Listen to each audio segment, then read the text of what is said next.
Alam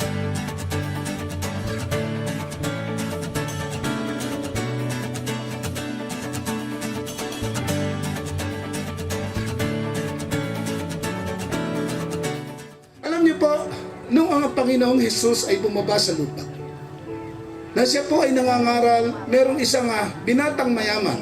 Ang sabi po ng binatang mayaman, "Guro, paano ba ako makapasok sa kaharian ng langit?" Ang sabi po ng ating Panginoong Hesus, sinusunod mo ba ang 10 utos na galing sa dakilang amang mahal? Opo.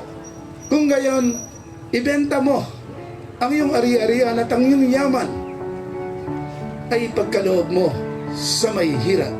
Subalit ang binatang mayaman, dinalikda ng ating Panginoon dahil hindi niya maibigay ang kanyang yaman.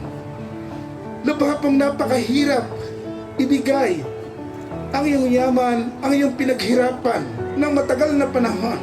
Subalit bakit po namin nagagawa ng aking asawa ang ganitong mga pagtulong na halos hindi kami humihinto sa bawat araw?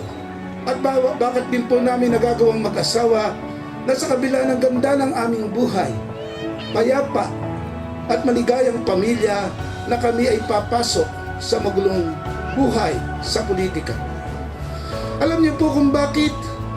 Nang dahil sa yan ay kaatasan ng ating Panginoon. Nang dahil mula ng daluyan ng banal na Espiritu ang katauhan ng aking asawa. Nang siya ay dumaloy sa kanyang katauhan mula po noon, nang mag-atas ang Panginoon na kami ay hahayo sa iba't ibang lugar upang mangaral at magbigay.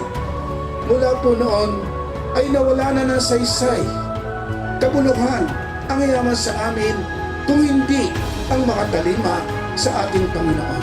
Kung susundin lamang natin ang ating Panginoon Diyos sa kanyang kautusan at mananalig tayo sa Kanya ng makatotohanan, sisiguraduhin ko sa inyo na ang pagpapala ng bawat isa ay makakamtan natin, dahil ang Diyos na ating sinasamba ay dakila, buhay at pinakamakapangyarihan sa buong universe.